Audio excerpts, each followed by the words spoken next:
Corey had met with me privately and had told me about a particular inner Earth group that had a kind of an extended nose. And then we went and saw Jupiter Ascending, the movie.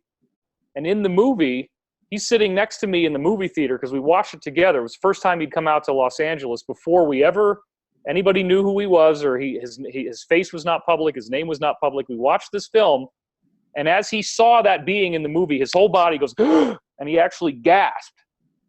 And then we find out that there was this thing called the Shaver Mysteries. This guy, Richard Shaver, claimed that he'd been brought to the inner Earth and was given all this information about beings that looked the same with this kind of elephant-type trunk nose.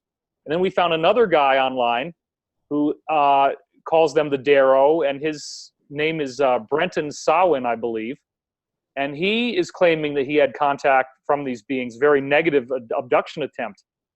So the inner Earth is a subject that very few people have interfaced with. Very few people seem to have had these experiences. But I was able to not only correlate these different things together, because Corey had never heard of the Shaver Mysteries, yet a lot of what they say in there validates very nicely what he said. I presented about this 2 years ago at Contact in the Desert. And I probably will do some kind of video about this. In the middle 40s, a man called William Shaver had written to Palmer about his alleged visit to a subterranean culture, peopled by beings he referred to as Darrows and Terros. What he wrote was to create another legend of UFO mythology. Briefly, it was the story of a radioactive flare from the sun around 12,000 years ago, which virtually wiped out life on Earth.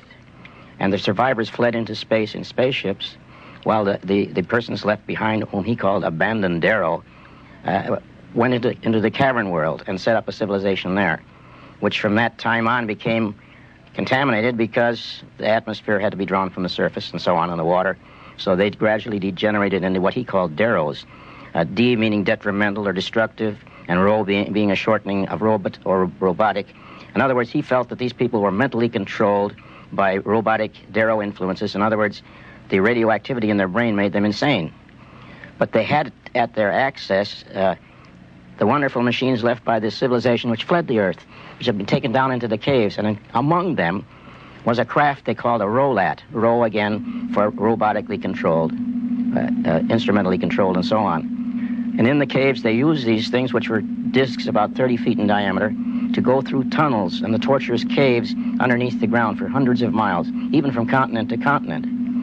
And they were controlled automatically so they did not touch the floor, the ceiling, or the walls. And therefore, they had this flipping motion, and they went through caves where they had a right-angle turn. They traveled around 1,200 miles an hour.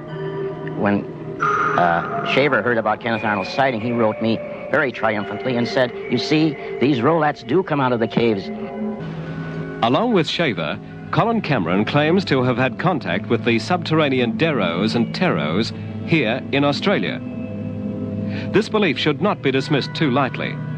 Ray Palmer came out with some astonishing details about Shaver's experience. I think Mr. Shaver, well, he originally claimed that he spent 8 years in these caves with these Darrow and Terro people, T being integrative. And I discovered later, much to my embarrassment, that he had spent these 8 years in the Ypsilanti State Hospital for the Insane in Michigan. I contacted the doctors, and they said he was catatonic. He lived in a world, they even had to feed him, in this imaginary world of his. Except for one thing, when Kenneth Arnold saw the flying saucers, I put together 2 and 2, and I said, is the man catatonic, or is there something else going on? But I got 50,000 letters. We ordinarily get 50 or 60 a month from people who said, Mr. Shaver is telling the truth. And not only that, I have been in the caves too, and I hear the voices. I've been hearing these voices now for about the next 7 years onwards, every night. And until I started taking some infrared film, which I'd read in a book by, can't think of his name now, but Trevor James. And he had, at the suggestion of Ashtar Space Command, taken infrared photography and got these invisible flying saucers. So I thought, well, as these entities were invisible and they were bothering me, I'd try some infrared film too. And that's where I got these pictures of these entities. And after those nights, what was happening to me was I was starting to hear these voices, just like Shaver was, saying I was going to die, saying they were going to get me, saying they wanted to stop me researching into flying saucers, and generally trying to terrify me. But I was never scared throughout the whole thing. This is what's kept me going.